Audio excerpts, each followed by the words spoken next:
Welcome. This is the first MMM podcast, and our guest is Tamon Johnson, professional shot putter, and now CSCS certified. Yes.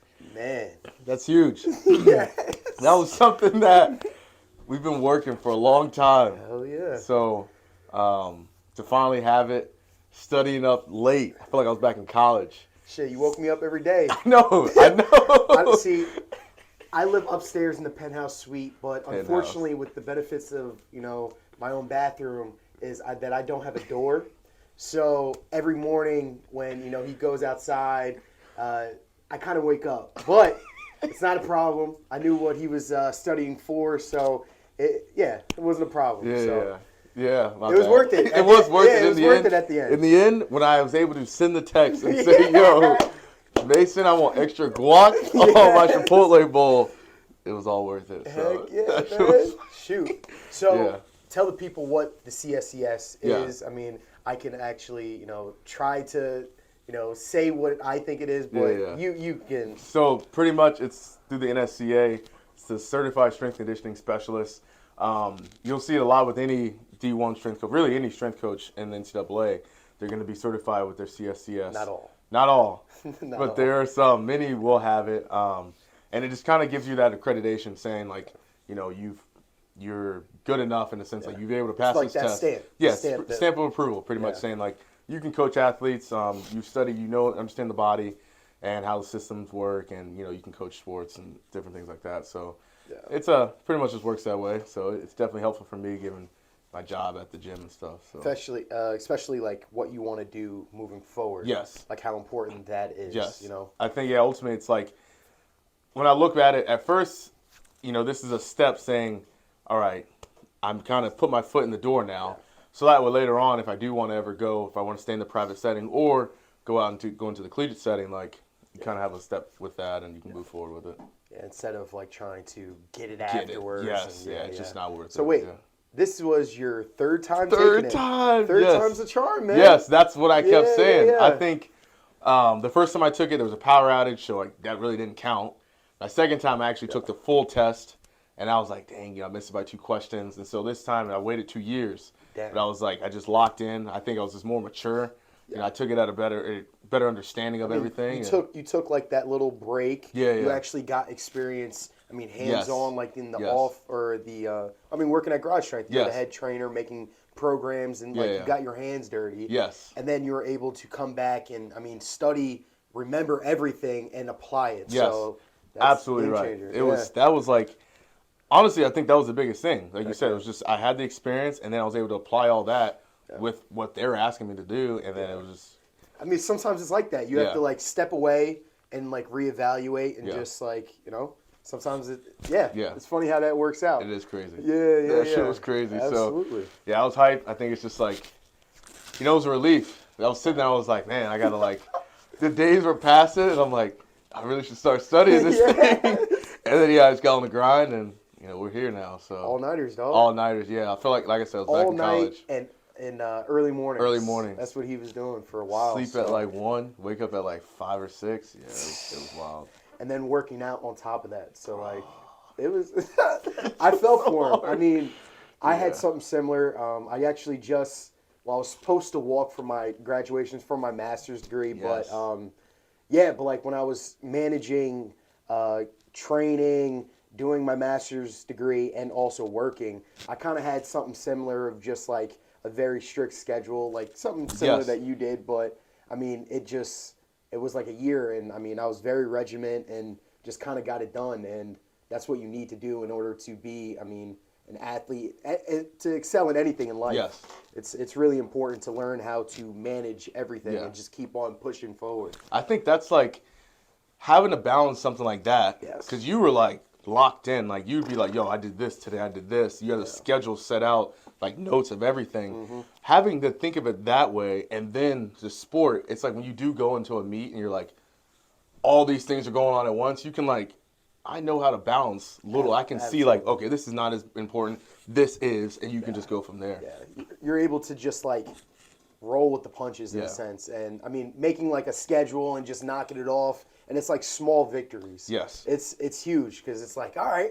all right, I can do this, you know? And it's just like you're chipping along. I mean, because my master's degree was in education, like they teach you how to, you know, create like lesson plans, and the way that everything is like learned is, I mean, in kindergarten, one thing builds off of another. So that's basically how I approach, I mean, everything in my life. So like that's what I took from, you know, doing my master's degree to even now athletics. It's like one thing just kind of builds into another, and that's how I just get the ball rolling and get momentum. And, you know, so it slowly keeps going. Exactly. That's the way to do it. Like, one step at a time, and let it just like a pyramid almost. Yep. And then you build momentum, and it's just like, what? Yeah, now you're here. Yeah, you don't even think about it. Yeah, no, it's funny. That's man. huge. So that is huge.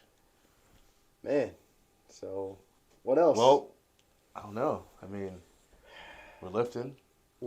Oh, coming up to season. What am I talking about? Season in a month. Season probably picks up for us around like early January, or, I mean, what? You said 16th? I think the first. Yeah, 14th, somewhere around there. It's like that second weekend there. of January. So, how you feeling?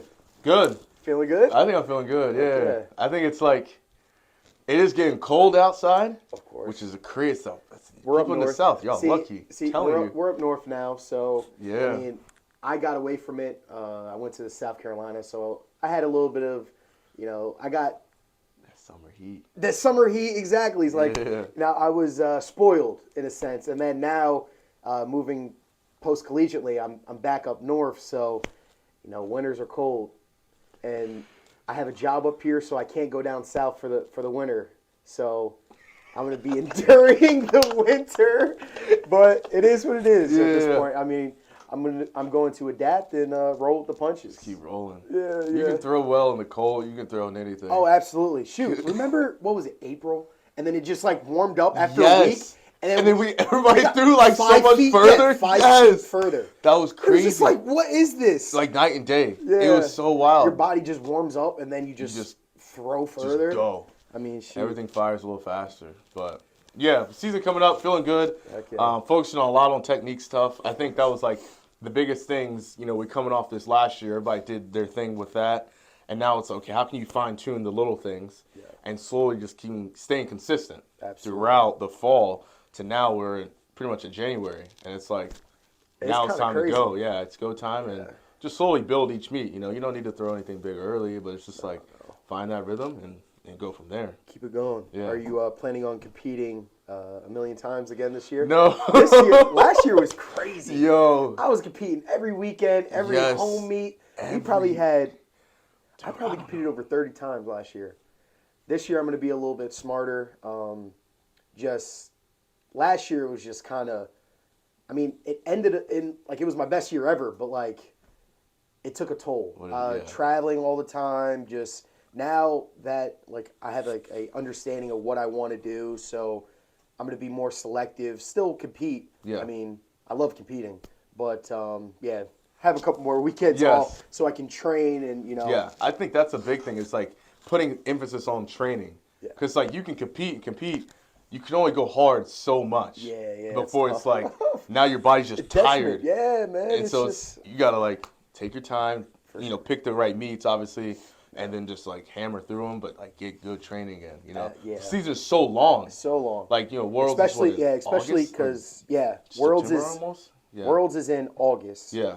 So, like, last year was in June, so it was a little bit earlier. Yeah. Season ended a little bit earlier. I mean, depending if you wanted to extend it. But, Worlds is a little bit later. So, it's, like, back to a normal schedule. Yeah. So, now we got to be a little bit smarter. Probably not opening up April 1st. And, and April then every 1st, single weekend after that. Go. It's like, there's a meet here. It's close. Let's go. Like, so no, I probably won't be going to... I'm not going to say any universities because I don't want to play anybody. But, I'll be more selective with my meets and, I don't know, just have some fun, man. Yeah, I think that's the way to do it. I feel like now I'm getting, comfortable within, like, Pennsylvania, comfortable with Dane and training. So, I'm feeling good, man. I have no expectations. I just want to go out and, stay in the moment and just see how far I can take this thing. Yeah, I agree. I think that's something I learned last year. It was like, I came out 2021, I was just ready to just hammer. I was like, I don't know how far we're throwing, but it's gonna go deep. And it was like injuries coming to play, technique changes that doesn't necessarily stick, and you're like, now what's between your ears Absolutely plays you. And so it's like taking a step back, relearning certain things to now like be more open going through the season. So yeah. I think that's a good approach with that. Yeah. I think it's pretty good to finish on that. I mean, we just got a little preview of the season. CSCS man, Masters man. So this is a little sneak peek of our podcast, MMM podcast. I don't know if he wants to be like a co-host. Hey. This was news to him, but I'm gonna get the ball rolling. And I enjoy podcasts, enjoy talking to you. So I appreciate Absolutely, you for joining sure. in. You Hell know, yeah. dog, So anytime. absolutely. So anything to say for the folks? Hey, just stay tuned. Stay tuned. This channel is going to have a lot of good stuff coming on, and I'm telling y'all got to stay tuned. Heck yeah. And just be waiting, Your Big pages. season. Shout out your pages. Oh, yeah. Follow me on Instagram, Taman_J21, and on TikTok, Big T Throws. We're also... Not on TikTok. Follow us there. Follow me there. I'm posting content daily as well. And like I said, just be on the lookout. We're going to have a lot of big stuff coming this year. 2023 is going to be a big year. So just be ready. Stay tuned. Stay tuned. Well, hit the like, share, subscribe, comment what you want to see next, and I'll see you guys next week. See ya. Peace. Hell yeah. That's fire, dog. Yeah, that's good.